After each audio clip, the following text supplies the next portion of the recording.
One out, it wasn't working this morning. Mr. Wankin was elected our representative from Montgomery County, and he hasn't been sworn in yet. Yes, sir. What's you, Austin County? I changed it to Montgomery. My county's actually off Montgomery, so I changed it. I ran to Montgomery this time.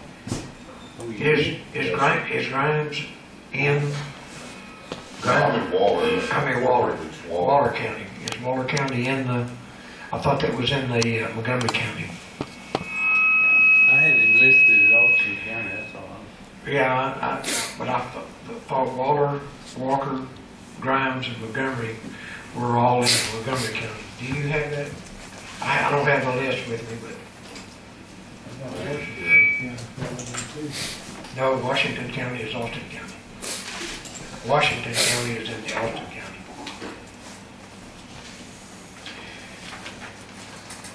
We could be wrong.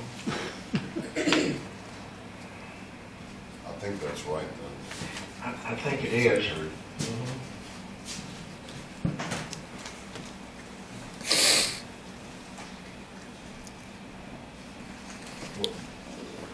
What county are you looking for? It's Grimes, no, I'm sorry, Waller County. Waller County. That's for my duties. Waller or Walker? Waller. W-A-L-L. I'm right on the Montgomery County line, Mr. President. I'm right on, I'm barely in Waller.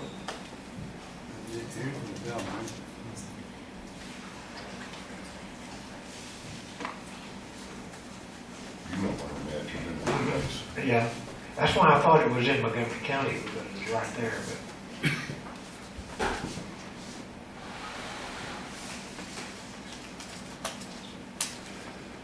Okay, Montgomery, Grimes, Madison, and Walker are Montgomery County. You're asking about Waller County? Waller, yeah. Waller. W-A-L-L. Yeah. Not Walker. If Right. it was Walker, I would be in Austin. I'm in Walker. You are Austin. Austin and Waller are Austin County. Okay, so it's Austin County then and not Montgomery County. So I am still in, Austin County. But you were elected, because you voted for it, so the rest of us, even though we put it wrong, it would be, you'd still be correct. Is that okay with y'all? Okay.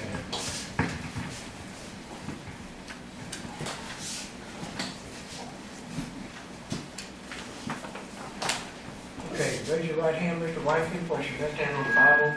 This is a record of oath of office, and I'm going to read this first part. In the reference to the Republic of Texas Constitution, Article 5, Section 2, as amended by Amendment Article 2, except as provided in the 1836 Constitution, each and every one elected or appointed to a government position before entering into their duties must take and subscribe the following oath or affirmation, to wit, state their full name.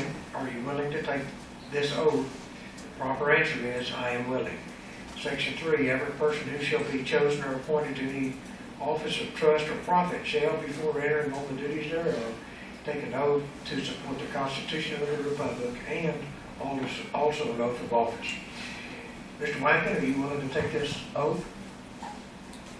I am. I am willing. I am willing. Then repeat after me. I, I, state your name, Kevin Wimpkin, do solemnly declare solemnly declare, by my own word and hand, with my own word in hand, without reservation, without to reservation, the people of Texas, to the people of Texas, that I will faithfully execute the duties I will faithfully execute the duties of the office of Representative, Austin County, Austin County, and to the best of my abilities, in the best of my abilities, preserve, protect, protect, defend, defend, and obey and obey the Constitution the Constitution and the laws and the laws of the Republic of Texas. of the Republic of Texas, So help me Almighty God. so help me Almighty God. Okay, Mr. Wankin, also, as a member of Congress, the 1836 Constitution of the Republic of Texas, as amended in Article 5, Section 2, which states each member of the Senate and House of Representatives shall, before they proceed to business, take an oath to support the Constitution as follows. The administrator asks the oath taker, "Are you willing to take this oath?" The proper answer is, "I am willing." Mr. Wynkoop, are you willing to take this oath? I am willing. Then repeat after me. I, I, state your name, Kevin Wimkin, do solemnly swear do solemnly swear, that as a member of this General Congress, as a member of this General Congress, I will support the Constitution of the Republic, I will support the Constitution of the Republic. and that I will not propose or assent, I will not suppose or propose or assent or rescind to any bill, vote, or resolution any bill, vote, or resolution which shall appear to me which shall appear to me injurious to the people. injurious of the people.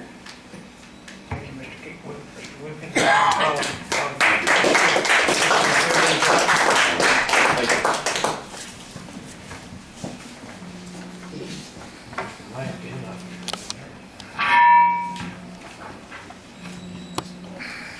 You got us writing this one down.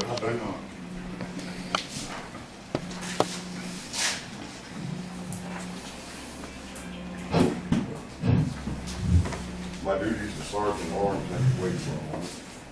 As far as I know, that's all we have.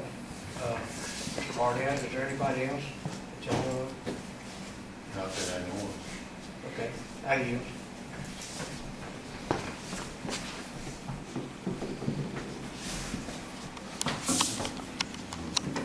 Thank you, Mr. Ford. Welcome, Mr. Wynkoop. We will do the roll call now, and I will call the roll for the Senate. Lloyd Zant from District 3. Present. Present. Don Ballard from District 4. Present. Tyler Murphy from District 8. Absent. Troy Burris from District 10. Here. Present. Dwayne Williams from District 11. Absent. Len Fern from District 13. Present. Present. We have 4 and we have a quorum. And Mr. Bullock will take the roll call for the House of Representatives. Okay, for the House of Representatives, from Robertson County, Kyle Worley. We can't tell if anybody might be on Zoom, but we have to assume they're not, so absent. From Fannin County, Mike Blackwell. Present. Present.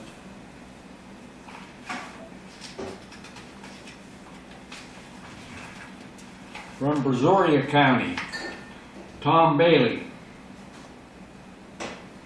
Absent. From Brazoria County, Bruce Bullock. Present. From Nacogdoches County, Barry Brooks. Present. Present. From Jefferson County, Ronnie Cloud.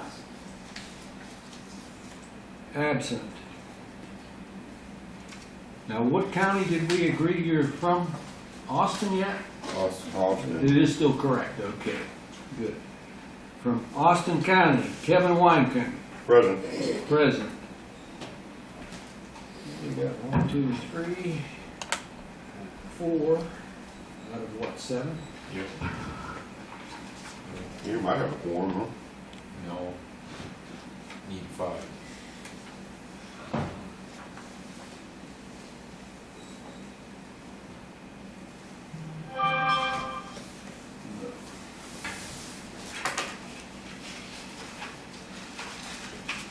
Well, I'm sure we would have had a quorum today if Zoom was working, so that's how we get penalized. Okay.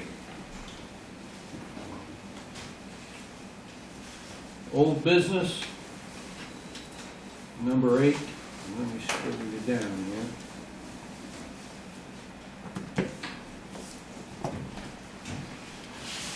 minutes from the October session. We were unable to get those minutes drafted in time for this session, so it'll have to be put off to the next session to approve those minutes.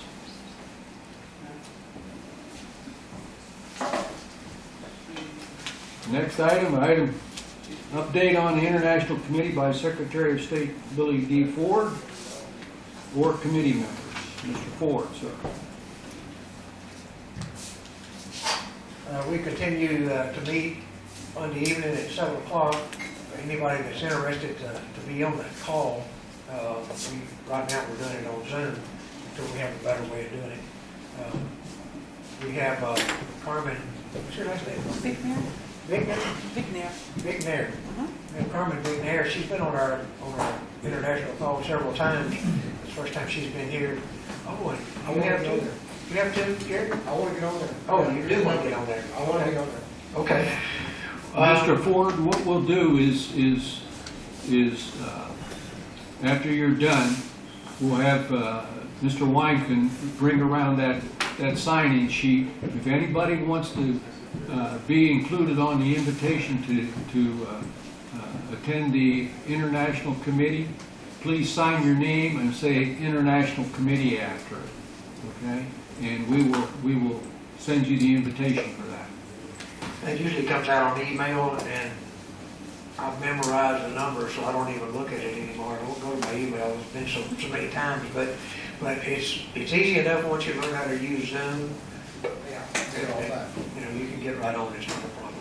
But we've been involved in looking at 1774 Reloaded. There's a lot of information there, way more than what we can cover in probably 6 months or so. So, Mr. Barnett and I were talking this morning about coming in, that maybe it's time to turn the corner on that and get on to something else. So we'd love to have your input on what we need to do. We've studied international laws now for going on for about 6 years maybe. Been a long time, and we've read a lot of books concerning international law. That's one of the reasons we know that Texas can be independent. We have all the international law backing us up to say that we can do what we're doing. We don't need anybody's permission. We can do that, but it takes the people of Texas to do it. I can't do it by myself, and just a handful of us are going to have difficulty. But the more people we have, the greater chance we have of actually accomplishing that goal. And if you want to think about it, Texas could be either the 10th or 11th largest nation in the world if we had our independence today. So there's a great incentive for us to do that, and it would be beneficial to everybody that lived in Texas. It's not going to be without trouble, and it's not going to be without difficulty, because one of the things we learned about was Catalonia. Catalonia is a district of Spain, and Catalonia was captured in about the 1500s by Spain, and about 2 years ago they wanted their independence, so they had a referendum. Everybody in Spain voted to be independent again. Spain didn't like it, so they sent their military in, their navy in, everybody else. They shut them down and said, you can't be independent, which is a violation of international law. So we have some safeguards. I was telling Kerry a while ago, there are some safeguards for us, and people in the world know about Texas. Everybody in the world knows about Texas except Texian people. And we live here. We've been captured all this time, and we don't know. But we have a tremendous influence on the world, and we can have it again. But it takes all of us. It takes people to do that. So that's why we have this international committee. So the more people we have on that thing, the more people that understand the the workings of international law and what's proper and what we can do and what we can't do. The more input we have, the greater our success will be. And we don't have to know everything. We just have to know where to go to get the answer. That's the big thing. And when you learn to do that, then you've got people that will stand up and say, okay, we'll help you. And so that's kind of what we're looking for. There's plenty of books to read. I could give you some things to read that we've read in the past, but big books that'll bore you to death. But if you read them, and after you start reading a lot of those things, you find out that reading comes pretty easy. It's actually pretty interesting. It was pretty boring to me when I first started, but it's not anymore. Texas can do those things. We can be independent. So if you love your liberty, and you love your freedom, and you love God or whatever you love, now's the time to stand up and claim it for yourself. Mr. Bullock, you or Mr. Barnett have anything else to say? Y'all on the committee, Mr. Brown? Yeah, I do.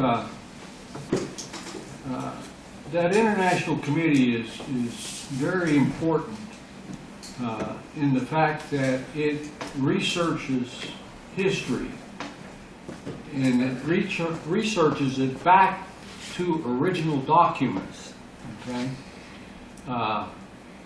And one thing, as Mr. Ford said, we are currently reviewing this, which is not a historical document, but it's reliving history, and it's telling you the truth rather than what you learned in public school.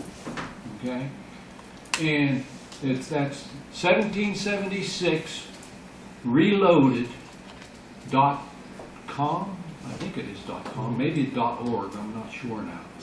But it's very interesting reading. When you start reading that, you see that things aren't the way you've been taught they are. You've been misled by deception and lies all your life, all your parents' lives, and all of their parents' lives. Okay? It goes way back. It goes all the way back to 1776.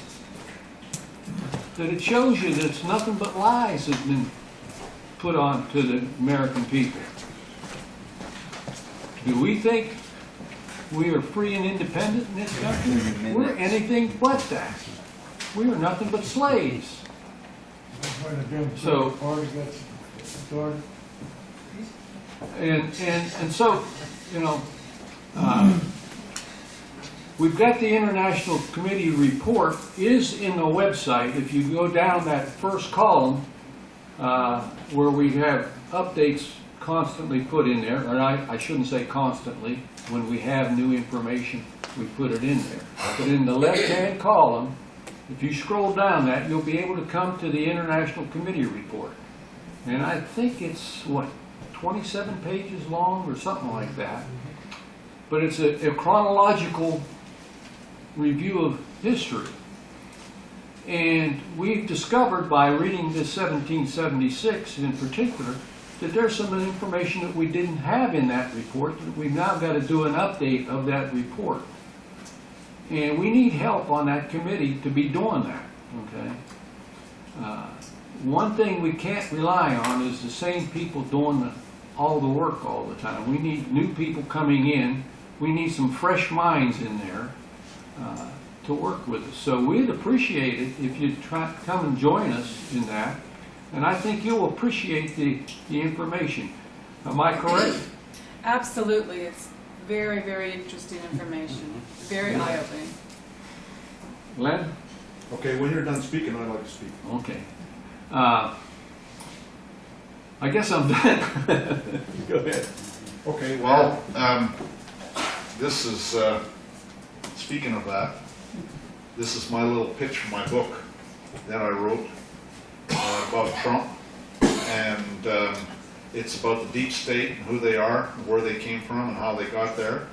And it's about, because the deep state is all operating international law. I don't know if you know this, but Roman law is international law. There's a maxim of Roman law that says that let he who wishes to be deceived be deceived. And so they're liars, they're thieves, and they'll do all sorts of stuff. And if you don't know what's going on, then you'll be deceived. And it's been going on for centuries. That it's literally a war of good versus evil. And that's who Trump is dealing with right now. And you see it happening every night on television. If you watch the mainstream media, or you'll see it like on YouTube or wherever. It's all of this stuff. It's all diabolically evil. I don't know if you know that all mortgages fall under Roman law. I've got a 4-volume set of books called Roman Law in America. And all mortgages fall under Roman law. Negotiable instrument law falls under Roman law. Well, what do you think those Federal Reserve notes you have in your wallet? Okay? That's all Roman law. I mean, so Roman law is here. It's international law. The Uniform Commercial Code is private international law. And it's all very evil. That's what my book is about. I quite frankly, I do aerospace engineering consulting. I helped design the hydraulic system on the F-35 Joint Strike Fighter. And one of the things they always made me do is support everything I do. And so there's actually very little in that book that I say that's my opinion. There's all sorts of court cases, international agreements, treaties, all sorts of stuff. For example, did you know that King George financed both sides of the War of Independence? Yep. That's all found in the Definitive Treaty of Peace. And I mean, it just goes on from there. It's just a friend of mine that pointed out a bunch of this stuff when I was first learning about it. A friend of mine in Canada is an avid researcher, and he used to say, "Oh, what a tangled web we weave," and it is true. So I'm actually not on the international committee. I've got a lot of stuff I got going on anyways, but what they're talking about, if you want to know what's going on and we have to know, we have to understand, because it affects you every day, and you're seeing it every night on television, and it's all diabolically evil, and if you want to free yourself of it, you have to know your enemy. That's the art of war, Sun Tzu. You have to know your enemy, and who your enemy is, and what they do. And so I would highly recommend people to participate in the International Committee. I wish I had enough time to participate in it myself, but I've got, all sorts of things I'm doing right now. I'm trying to sell my book. And so I would, what they're talking about, anybody who wants to participate, I would highly encourage it. It takes time. All of this takes time. And they've been doing this stuff for centuries. In my book, I take it back to 1213. And that's in court cases and international treaties that I can show that they're doing this stuff back that long. I think it goes back to the Babylonian Empire. I have no proof, but I do have proof, evidence of it going back to 1213. And we're under martial law. Martial law is international law. I mean, it just goes from one thing to the next. And we've been under martial law for decades, too. Anyways, that's about it.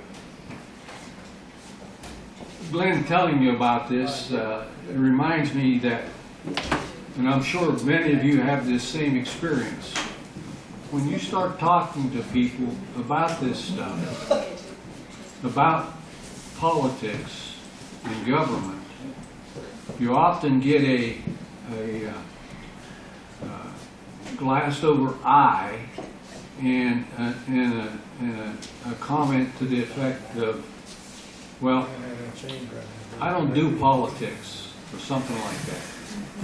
And my response to them is, if you don't do politics, you can be sure that the politicians are going to do you. That's the truth. Anything else on the International Committee? Back up and getting this before good. Mr. Bullock, I was just happening to be thinking, when Mr. Fern was talking and you were talking, and the things that we were taught in school were not the truth. Our public education system is intentionally misleading, and it's intentionally leaving things out so that we don't put two and two together. So we remain slaves. So we'll remain in place and we'll be good servants. So I would advise any of you, if you're gonna read, start reading that stuff, and you'll find out pretty soon. I think it was George Bush said that if the people knew what we had done to them, there'd be a revolution and we'd be hanging them by the lamppost. I promise you, when you read that stuff and you see what they've done to you, you're gonna feel the same way. And it's all right there for you to read. Every bit of that is right there for you to read. It's all in the public record and the congressional records and all of those things. It's all right there. So they've done it in the open, but they do you like this. So don't read that, Mr. Branham, because you know that's government, and you can't understand all that stuff. So we're not going to teach you that from the time you're young. There was a time when our country was founded and Texas was founded. There was a time when the people that lived on this land understood and they knew international law. One of the things they said about the way we conducted ourselves at Washington on the Brazos, a Frenchman went back and he says, they may wear rough clothes and they may be rough people, but they understand procedure. It was pomp and circumstance in buckskin clothes and in the middle of nowhere, in the middle of the winter when it was freezing. They knew how to receive and accept and treat foreign dignitaries. Those rough men in the frontier, they knew that. My question to you, do you know how to do that? I certainly don't. There's a certain protocol you go through, and internationally they expect you to go through, they expect you to know that. And so now we're learning that. We're learning how to play their game. We can, as long as we know how to play the game, we know what the rules are, we can win. I promise. And I yield the floor. Thank you, Mr. Bullock.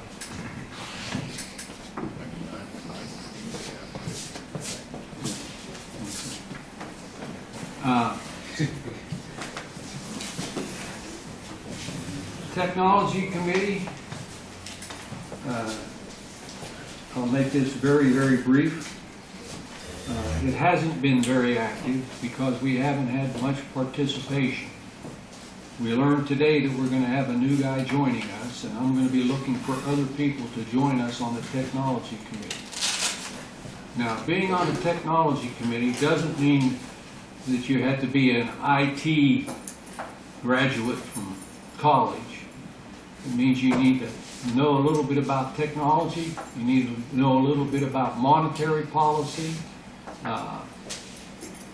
and things like cryptocurrencies, because we're seriously considering cryptocurrencies for use by the Republic of Texas. Right now, the only thing the Republic of Texas can do is use real money, okay?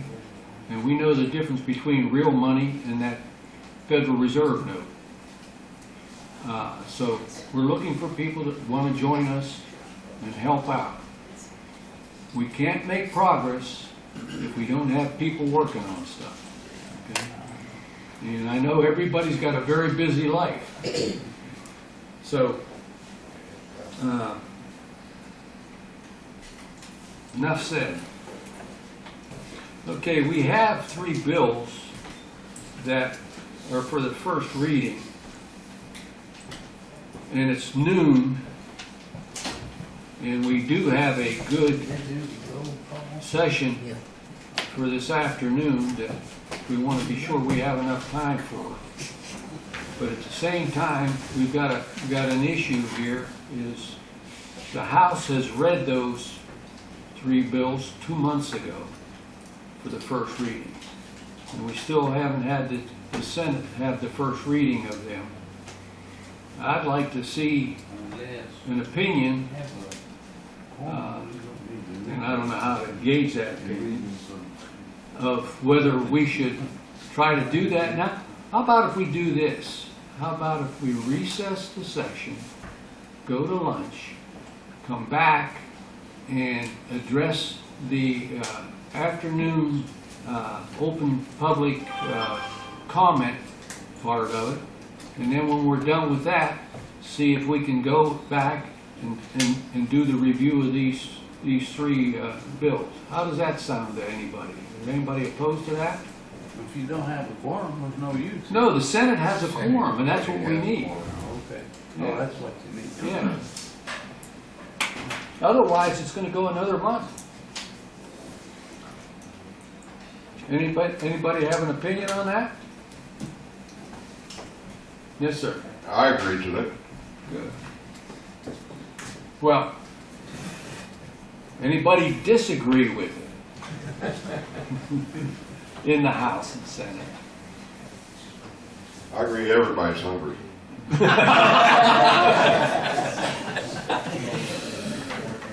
Well, then you ought to throw them all out, sir. Okay, is there a motion to? All right, you'll have a motion to recess for lunch. I'll motion it. I'll second. Mr. Blackwell, second.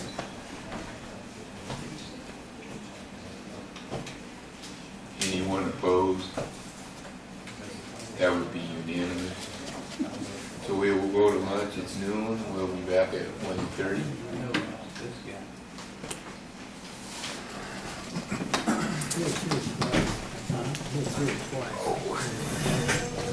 Then let's everybody please be back by 1:30.